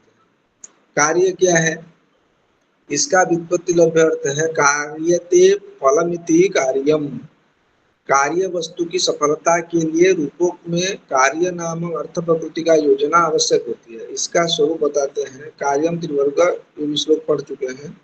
धर्म अर्थ काम त्रिवर्ग कार्य फल है। यह इन धर्म अर्थ तथा काम में से कहीं भी एक भी हो सकता है। कभी इनमें से कोई दो अथवा तीनों भी हो सकते हैं। तात्पर्य यह है कि कथा वस्तु में कोई अर्थ प्रकृति वह होती है जहाँ नायक अपने लक्ष्य को प्राप्त कर लेता है, अर्थात जिस साध्य की प्राप्ति के लिए यत्न किया जाता है, जो नाटक आदि रूप में फल होता है, वही कार्य अर्थ प्रकृति होते हैं। कार्य नामक अर्थ प्रकृति होते हैं। फिर आता है कार्यावस्था के भेद। अर्थ प्रकृति के अध्ययन के साथ कार्यावस्था का अध्ययन किया जाएगा। कार्यावस्थाओं के स्वरूप में आप परिचित हो चुके हैं। आगे हम कार्यावस्था के भेदों की चर्चा करेंगे। दस रूप में कार्य भेदों का वर्णन है। अवस्था पंच कार्यस्य प्रारब्धस्य फलार्थिभिः कार्यावस्था, ये जो कार्य में देखिले तार पुणी सॉरी उड़िया बोल दे रहे हैं। पहले हम लोग कार्य को देख चुके हैं। इस कार्यावस्था के 5 भेद हैं। इसको दिखा रहे हैं। आरंभ, यत्न, प्रत्याशा, नियताप्ति और फलागम। इसको दिखा। आरंभ क्या है? रूपों में कथा का प्रारंभ आरंभ अवस्था है। कथा वस्तु के प्रारंभ में जहाँ बीज की औत्सुक्य का क्रियान्वयन किया जाता है, उस स्थिति को आरंभ कहते हैं। दस रूपक में आरंभ स्वरूप ये लक्षण है। औत्सुक्य मात्र आरंभ फललाभाय भूयसे। नायक आदि पात्रों में अत्यंत फललाभ की उत्सुकता का उत्पन्न होना आरंभ अवस्था है। नाटक आदि के प्रारंभ में नायक आदि के मन में छह उत्सुकता उत्पन्न हो कि मैं इस कार्य के को करूं। इस उत्सुकता मात्रों को ही आरंभ कहा जाता है। इसमें फल की प्राप्ति की चेष्टा करना सम्मिलित नहीं है, क्योंकि लाभ के लिए चेष्टा करना पृथक अवस्था है, जिसे आगे यत्न न अभिहित किया जाता है। लाभ के लिए कुछ प्रयत्न करना, चेष्टा करना, उसे यत्न माना गया है। और आरंभ में फल की प्राप्ति नहीं है। कार्य की शुरुआत करने की जो उत्सुकता है, उसको आरंभ कहा गया है। ये पार्थक्य है। ठीक है। रत्नावली के ही उदाहरण दिए गए हैं। ये आप लोग एक बार देख लीजिए। उदाहरण आपको पढ़ना पड़ेगा। ठीक है। फिर आएगा यत्न। नाटक आदि फल प्राप्ति में उत्सुकता उत्पन्न होने के पश्चात योजना युक्त कार्य व्यापार में प्रवृत्त होना द्वितीय कार्य यत्न है। फल प्राप्ति के लिए जो प्लानिंग करके हम काम करते हैं, उसी तरह यहाँ पर भी है। अवस्था से अनुसार फल प्राप्ति की ओर गति करना यत्न का नामकरण किया जा रहा है। आरंभ के बाद वो यत्न है। इसमें भी रत्नावली नाटिका का ही उदाहरण दिया गया है। नाटक आदि रूपकों की कथा वस्तु में अपेक्षित फल की प्राप्ति न होने पर उसे प्राप्त करने के लिए अत्यधिक शीघ्रता के साथ कार्य व्यापार में प्रवृत्त होना अथवा चेष्टा करना यत्न नामक कार्यावस्था है। इस कार्यावस्था में नायक या नायिका अपने अभिलषित फल की प्राप्ति के लिए संलग्न हो जाते हैं। जिस प्रकार रत्नावली नाटिका में सागरिका का चित्रलेखन रूपी कार्य में यह कहते हुए प्रवृत्त होना कि वत्सराज उदयन को देखने का और कोई उपाय नहीं है, पुनरपि जैसे तैसे उनका चित्र बनाकर ही अपनी इच्छा पूर्ण करती हूँ। इस कथन के द्वारा रत्नावली नाटिका में यत्न अर्थ प्रकृति की योजना नाटककार के द्वारा की गई है, क्योंकि नायिका रत्नावली जो नाटिका में सागरिका बनकर वत्सराज के अंतपुर में छिप कर रह रही है, उसका तथा उदयन का मिलन ही नाटिका का फल है। रत्नावली उदयन को प्रेम करती है, वह उसे पाना चाहती है। यथार्थ वह योजना बनाकर चित्रलेखन कार्य में प्रवृत्त होती है। इसके अतिरिक्त रामचरित में समुद्र बंधन आदि कार्य में प्रवृत्त होना भी यत्न कार्यावस्था का उदाहरण है। फिर आता है प्राप्त्याशा। कार्यावस्थाओं में तृतीय है प्राप्त्याशा। सामान्य रूप से यह अवस्था नायक के अंतर्द्वंद तथा बहिर्द्वंद के परिचायक कही जा सकती है। यह द्वंद ही रूपक में कौतूहल और आधायक होता है। सरल शब्द में यह हम कह सकते हैं कि इस कार्यावस्था में इच्छित फल को पाने की आशा उत्पन्न होती है, किंतु साथ में विफलता का संशय भी बना रहता है। 10 रूपक में प्रत्याशा का लक्षण बताते हुए कहा गया है, अर्थात जहाँ उपाय तथा अपाय, अपाय नाम विघ्न, विघ्न की आशंका समुपस्थित होने के कारण नायक आदि को अभिलषित फल की प्राप्ति होने की विषय में ऐकांतिक निश्चय नहीं दिखता, वहाँ प्राप्त्याशा नामक कार्यावस्था होती है। इसमें फल प्राप्ति की संभावना उपाय तथा विघ्नांशका दोनों के मध्य दोलायमान सी रहती है। नायक का मन द्वंद्व से आशंकित रहता है। वह फल लाभार्थ अपने उपायों को क्रियान्वयन तो कर देता है, किंतु विघ्न समुपस्थित होने के कारण सफलता को लेकर पूर्ण रूप से विश्वस्त नहीं रहता है। यह स्थिति नाटक आदि में कौतूहल और रोमांच उत्पन्न करती है, जिसको आजकल की फिल्म में इंटरमिशन, इंटरवल के तौर पर डाला जाता है। वैसे ही है ये।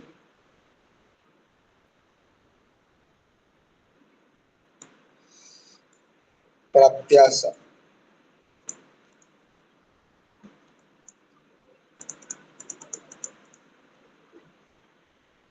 उसके बाद आते हैं नियताप्ति। नियताप्ति में क्या होता है? कार्यावस्थाओं में चतुर्थ क्रम में नियताप्ति आता है। जब विघ्न का अभाव होने के कारण नायकादि को फल की प्राप्ति का निश्चय हो जाए, तब नियताप्ति कार्यावस्था होती है। यह बहुत सरल है, इसमें और कुछ नहीं। इसमें रत्नावली नाटिका में तृतीय अंक में नायिका रत्नावली को तहखाने में बंदी बनाए जाने पर विदूषक विचार पूर्वक कहता है कि रत्नावली बहुत कठिनाई से जीवन व्यतीत कर पाएगी। इसके पश्चात वह राजा उदयन से प्रश्न करता है, हे मित्र, आप उसके लिए कोई उपाय क्यों नहीं सोचते? तब राजा कहता है कि मित्र, जब देवी वासवदत्ता को प्रसन्न करने के अतिरिक्त मुझे कोई अन्य उपाय दृष्टिगत नहीं हो रहा है, इस प्रकार महारानी वासवदत्ता के प्रसादन रूपी उपाय के द्वारा रत्नावली की मुक्ति होने से विघ्नों की निवृत्ति में फल प्राप्ति का निश्चय होता है। यहाँ नाटिकाकार के द्वारा नियताप्ति कार्यावस्था को कुशलतापूर्वक योजना की गई। फिर है फलागम। कार्यावस्था जो अंतिम है वो फलागम है। इस अंतिम कार्यावस्था में नायक को फल का आगम प्राप्ति सुनिश्चित की जाती है। इसका लक्षण निबद्ध करते हुए लिख रहे हैं, समग्र फल संपत्ति फल योगो यथोदीतः यथा रत्नावल्याम रत्नवल्ली लाभ चक्रवर्ती त्वावाप्तिरिति। समस्त फल की प्राप्ति हो जाना फल योग है, फलागम कहा जाता है। इस लक्षण में फल प्राप्ति के साथ प्रयुक्त समग्र पद विशेष अर्थ को अभिव्यक्त करता है। यदि नाटक आदि में असमग्र अपूर्ण फल की प्राप्ति होती है, तब फल योग कार्यावस्था नहीं मानी जाती है। ऐसी स्थिति में उसे नियताप्ति कार्यावस्था में ही परिगणित किया जाएगा। नाटक के अंत में जब नायक को संपूर्ण फल की प्राप्ति हो जाती है, तब ही उसे फलागम कार्यावस्था कहा जा सकता है। जैसे कि रत्नावली नाटिका के अंत में नाटिका के नायक वत्सराज उदयन को रत्नावली की प्राप्ति तथा उसके फलस्वरूप चक्रकर्तित्व का लाभ होना फलागम की योजना है, क्योंकि इसके पश्चात नायक को कुछ अन्य फल प्राप्त करना शेष नहीं रह जाता। अतः इस स्थिति को ही समग्र फल की प्राप्ति का उदाहरण माना जा सकता है।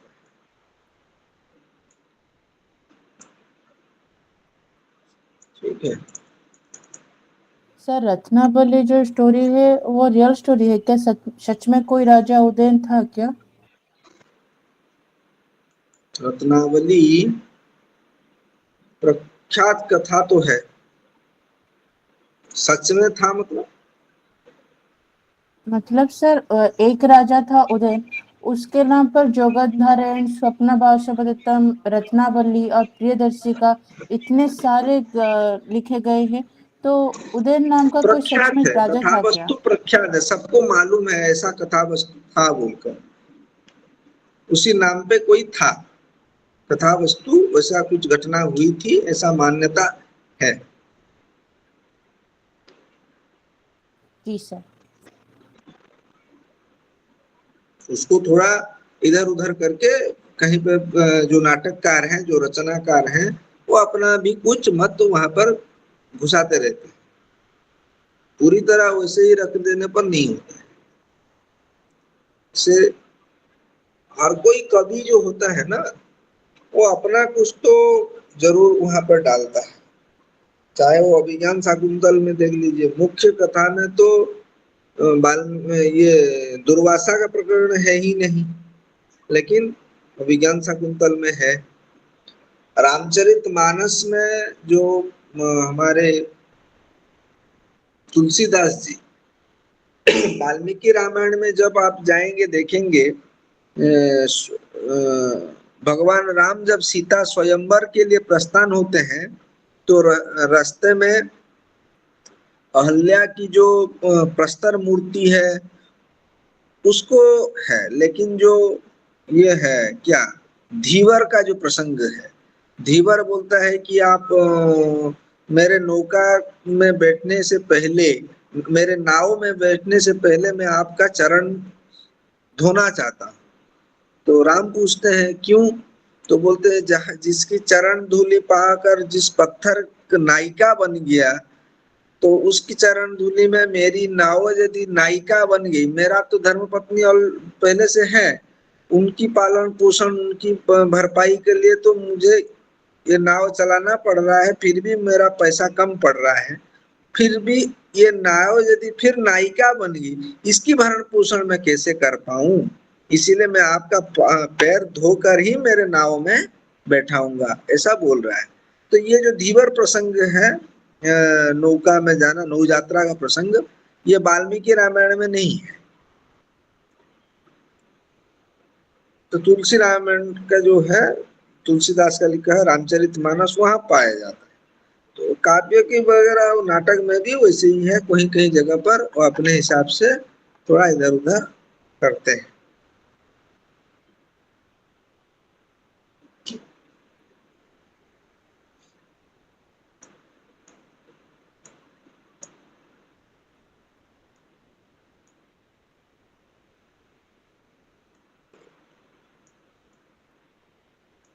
अभी यहाँ पास संधि का ये चित्र आप समझ लीजिए, अर्थ प्रकृति और कार्यावस्था, ये संधि, बीज और आरंभ मुख, बिंदु और यत्न प्रतिमुख, पताका प्रत्याशा गर्भ, प्रकरी और नियताप्ति अपमर्श, कार्य और फलागम उपसंग।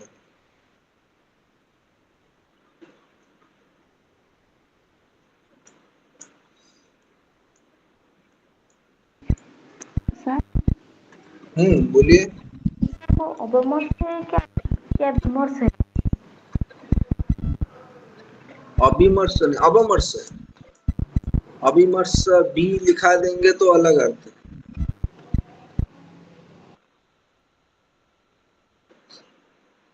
यही प्रश्न है ना, अभिमर्श होगा कि अपमर्श होगा? नहीं सर, अवमर्श नहीं।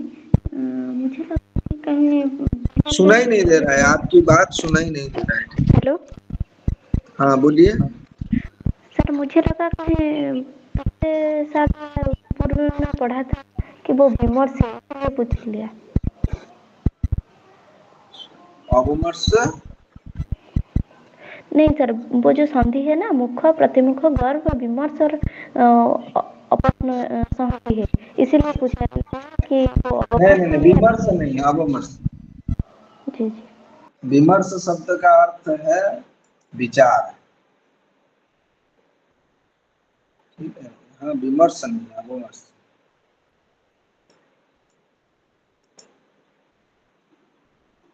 ठीक है।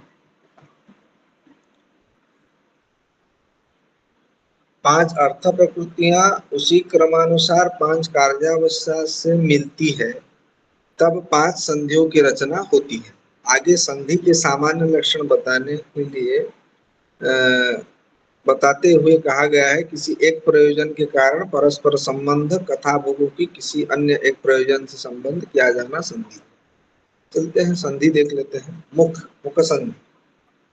मुख, प्रतिमुख, गर्भ, अवमर्श, उपसंहृति। संधि के भेद में पहले आते हैं मुख। नाट्य कथा में इसका क्षेत्र बीज के वर्णन से प्रारंभ कर बीजांकुर होने तक है, तथा मानव शरीर में मुख की प्रमुखता होती है तथा वह शरीर के अन्य अंगों की क्रियाओं का कारण होता है। तथैव नाट्य रूपी शरीर में मुख संधि प्रमुखता होती है। यह नाट्य की प्रारंभ अवस्था होने के कारण अन्य नाट्यावयवों का कारणभूत भी है। यहाँ उसका लक्षण संस्कृत में बोला गया है, इसको याद रखिएगा कोटेशन के लिए। मुख्य संधि वह है जिसमें अनेक प्रकार के रसों को उत्पन्न करने वाली बीज की उत्पत्ति प्रस्तुत होती है। बीज के प्रारंभ के लिए प्रयुक्त होने के कारण इसको 12 अंग होते हैं।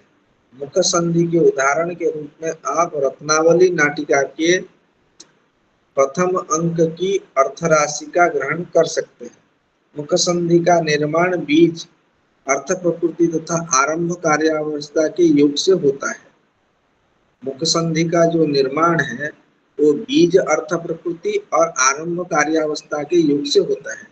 इस संधि में ही रूपक के बीज का विधान किया जाता है। मुख संधि के अंगों तथा भेदों का निरूपण करते हुए 10 रूपक में उल्लेख है। उपक्षेपक, परिकर, परिन्यासो, विलोभनम, उक्ति, प्राप्ति, समाधानम, विधानम, परिभावना, उद्भेद, भेदकरणान्यर्थान्यथ लक्षणम। बीज के आरंभ के लिए मुख संधि का प्रयोग 12 अंग ऐसे है: उपक्षेप, परिकर, परिन्यास, विलोभन, युक्ति, प्राप्ति, समाधान, विधान, परिभावना, उदभेद, भेद, उद्भेद, भेद और करण है। ये सभी 12 नाम अन्वर्थक है। आगे इन सभी के लक्षण उदाहरण अध्ययन करेंगे। इसको याद रखना आप लोगों को होगा। इसमें ज्यादा समझने की चीज नहीं है। आप लोगों को ये लक्षण याद रखना है, उसका उदाहरण लेना है। उपक्षेप किसे कहते हैं, या बसरायुधन रत्नावली की जो बीज का निक्षेप है उसको उपक्षेप है। परिष्कार में उस रत्नावली का ही ज्यादातर उदाहरण के तौर पर दिया गया है। तो इसमें ज्यादा समझाने की विषय नहीं है। इसमें आप लोग एक बार पढ़ लेंगे तो आप लोगों का ये समझ में आ जाएगा। शब्द को लक्षण के साथ और उसका अन्वय उदाहरण जो है आप लोगों को ये याद रखना है। आप खुद जब तक नोट नहीं बनाएंगे आप लोगों का याद नहीं रहेगा। इसीलिए इसको आप अपने स्टडी मटेरियल के साथ देखिए। स्टडी मटेरियल के साथ आप अपना एक नोटबुक बनाइए जिसमें उसको लिखिए कि आप यह शब्द इस अर्थ में है, इसको अपनी खुद की भाषा में लिखिए। आपकी खुद की जानकारी के लिए, ना कि वो नोट आपको किसको देना है, ना ही कुछ करना है। आपकी खुद की जबकि आपको इतने सारे पूरा जो है स्टडी मटेरियल को अवलोकन करने का जरूरत नहीं पड़ेगा, इतना पढ़ना जरूरत नहीं पड़ेगा। बस आपको शब्द लिखना है, लक्षण लिख दे देना है, समझने के लिए लक्षण, और ये जो है उदाहरण, इतना ही। एक सारणी जैसा बनाना है, टेबल जैसा चार्ट बना सकते हैं। ऐसा करके आप लोग का याद रह जाएगा।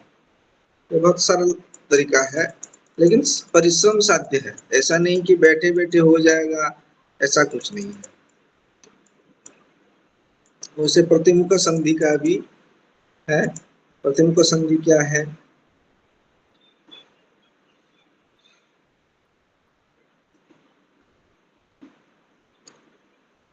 बीज अर्थ प्रकृति का कुछ दिखाई देना और कुछ ना दिखाई देना, अर्थात लक्ष्य अलक्ष्य रूप से उद्भिन्न प्रस्फुटित होना प्रतिमुख संधि है। मुख संधि में जिस बीज का न्यास वपन किया जाता है वह उचित वातावरण में पोषण पाकर प्रस्फुटित होने लगता है। जैसे भूमि में बोया गया बीज का अंकुर कुछ अस्पष्ट होता है, वैसे ही प्रतिमुख संधि में बीज का उद्भेद कुछ कुछ अस्पष्ट रूप में होता है। यह संधि नाटकीय कार्य श्रृंखला को गति देते हुए प्रधान फल को किंचित मात्र है। यह संधि नाटकीय कार्य श्रृंखला को गति देते हुए प्रधान फल को किंचित मात्र विकसित करती है। उदाहरण स्वरूप रत्नावली नाटिका में उदयन तथा रत्नावली की समागम रूपी जिस बीज की योगंधरायण ने बोया है वह आगे विदूषक तथा सुसंगता के जान लिए जाने से कुछ कुछ प्रकट हो जाता है। वह बीज कुछ कुछ अलक्ष्य भी है, क्योंकि चित्रफलक के वृत्तांत से वास्तवता को इस बीज की अस्पष्ट जानकारी है। इस प्रकार बीज के अंकुर का कुछ दृश्य व कुछ अदृश्य रूप में उद्भूत होने से यह स्पष्ट रूप से प्रतिमुख संधि की योजना है। सरल शब्द में कहें तो प्रथम अंक में फल प्राप्ति के लिए जिस बीज को बोया गया था वह बिंदु के रूप में प्रकट होता है, जिसको 13 अंगों में होते हैं। विलास परिस्पर्शश्च विधुतम समनर्मणि नर्मद्युति प्रगमनम निरोध पर्युवासनम वज्रम पुष्प उपन्यासो वर्ण संहार इत्यादि। इसका भी सबका जो अर्थ है उसका लक्षण क्या है और उसका उदाहरण क्या है वो सब यहाँ पर है, आपकी स्टडी मटेरियल में दिया गया है। उसको एक बार आप लोग पढ़िए जरूर। आप लोग की कहीं तभी आप लोग का कहीं इसमें कुछ शंका होने की विषय नहीं है। आपको ये याद रखना है इस शब्द का यह नर्म परिहास वचो नर्म। नर्म क्या है? परिहास वच, हंसने परिहास से युक्त जो वचन है उसका प्रयोग करना नर्म कहते हैं। सम परिसर्प दुष्ट नष्टानुसर्पणम परिसर्प। दुष्ट दिखाई दिए बीज को नष्ट हो जाने पर पुनः उसका अन्वेषण करना परिसर्प कहा जाता है। दृष्ट नष्ट अनुसर्पण इस तरह का है, तो इसमें ज्यादा कठिनाई नहीं है। उत्तरावाक प्रगमनम रूपक में जहाँ बीज के सहायक उत्तरोत्तर वचन प्रयुक्त है वहाँ प्रगमन अंग है। यथा रत्नावली में राजा विदूषक तथा सागरिका सुसंगता के मध्य अनुराग रूपी बीज को अभिव्यक्त करने वाले उत्तरोत्तर वचनों के प्रयोग में प्रगमन की योजना है। निरोध हितरोध निरोधम, जब नायकादि को उनके हित की वस्तु की प्राप्ति से रोका जाता है तो उसे निरोध कहा जाता है। सरल ही है, इसमें ज्यादा कुछ है नहीं। वाक्य शब्द को लेना है, शब्द का लक्षण लिखना है और उदाहरण। गर्भ संधि पताका अर्थ प्रकृति तथा प्राप्त्याशा नामक कार्यावस्था के योग से इसकी निष्पत्ति होती है। प्रतिमुख संधि में जो बीज कभी दृष्ट कभी अदृष्ट था वह इस संधि में विशेष प्रस्फुटित होता है। पुनरअपि फल का लाभ विघ्नों में बाधित होता है, जिस कारण पुनः पुनः विघ्नों की प्राप्ति तथा फल का संधान होता है। इसमें फल की प्राप्ति की संभावना तो रहती है किंतु फल की प्राप्ति सुनिश्चित नहीं हो पाती। यह रोमांच भी गर्भ संधि का वैशिष्ट्य है। इसके लक्षण को निबद्ध करते हुए 10 रूप में गर्भस्तु दृष्ट नष्टस्य बीजस्य अन्वेषणं मुहुः द्वादशांगः पताका स्यात् नवा स्यात् प्राप्ति संभव। बीज के दिखाई देने और नष्ट हो जाने के बाद में उसका पुनः पुनः अन्वेषण किया जाना गर्भ संधि है। सामान्यतया इसमें पताका और प्राप्त्याशा दोनों होते हैं, किंतु इन दोनों में से पताका का होना अनिवार्य नहीं है। अर्थात पताका की योजना की भी जा सकती है अथवा नहीं भी की जा सकती है। गर्भ संधि को आप रत्नावली नाटिका के उदाहरण से समझ सकते हैं। रत्नावली नाटिका में उदयन और सागरिका का मिलन फल है। तृतीय अंक में उदयन की फल प्राप्ति अर्थात सागरिका से मिलन में रानी वासवदत्ता के द्वारा विघ्न उत्पन्न किया जाता है, किंतु विदूषक के उपाय युक्त वचन से उदयन को फल प्राप्ति की पुनः आशा उत्पन्न हो जाती है। पहले सागरिका रूपी फल की प्राप्ति की आशा, पुनः वासवदत्ता रूपी विघ्न उपस्थापित करने से आशा विच्छेद, विघ्न समाप्ति से पुनः फल प्राप्ति की आशा, पुनः विघ्न की घटनाक्रम नाटिका में उत्सुकता उत्पन्न करना है। अंत में राजा उदयन फल प्राप्ति के हेतु का अन्वेषण करता है कि नास्ति देवी प्रसादनम मुक्त्वान्य उपाय, अर्थात वासवदत्ता को मनाने के अतिरिक्त कोई अन्य उपाय नहीं है। इस संपूर्ण प्रसंग में नाटिकाकार के द्वारा कुशलता पूर्वक गर्भ संधि योजना की जाती है।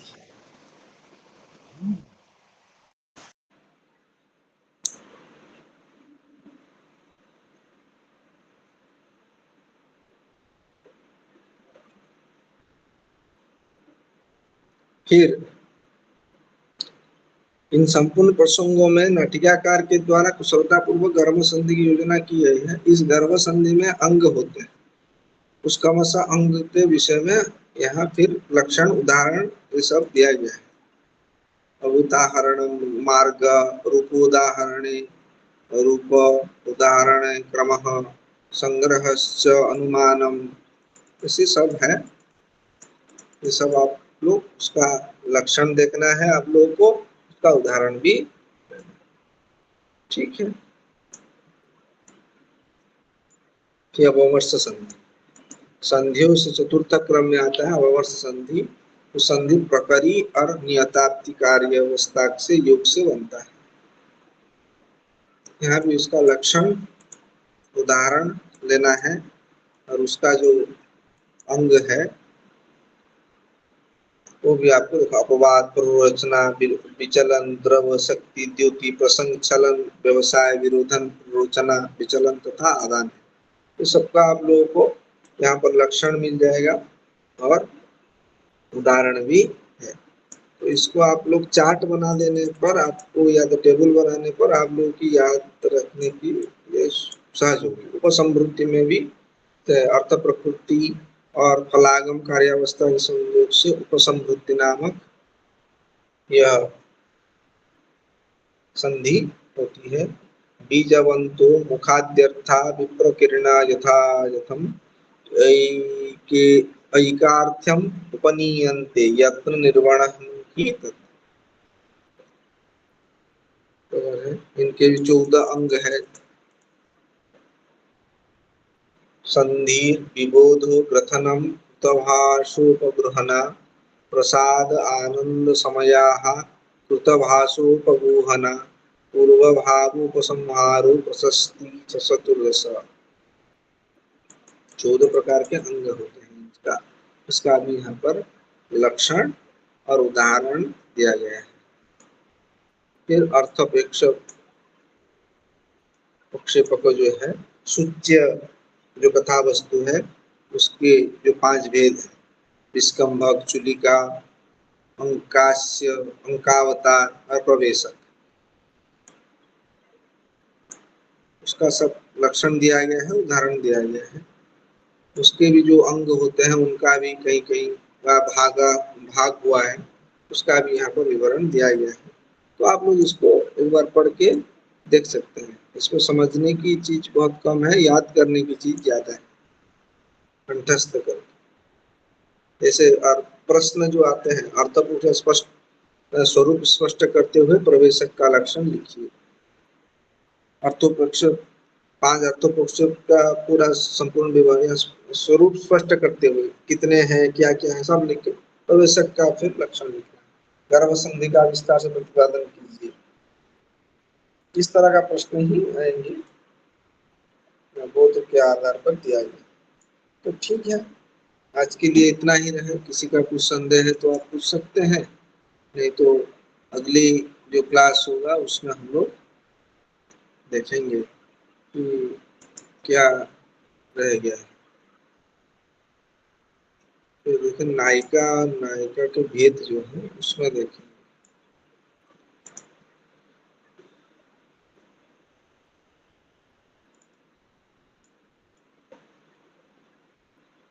इसमें भी ज्यादातर समझने की चीजें बहुत कम है।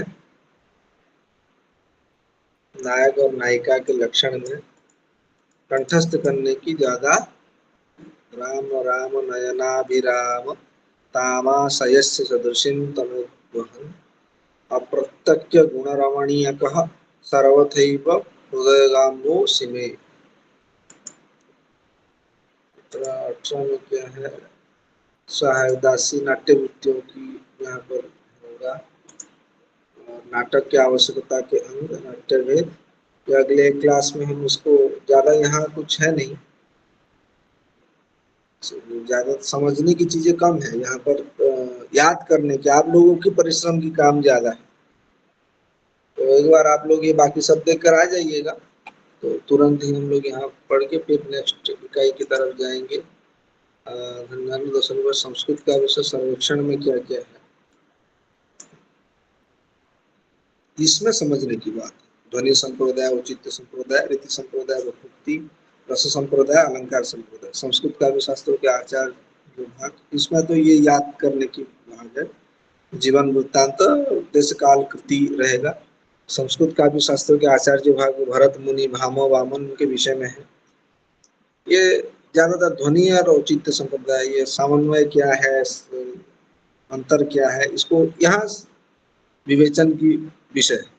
बाकी ये सब कंटेस्ट की जरूरत है, जानकारी की इंफॉर्मेशन है सिर्फ, लेकिन चिंतन तो इस विषय में। ठीक है, तो आज के लिए इतना ही रहे। किसी का कुछ संदेह है तो आप लोग पूछ सकते।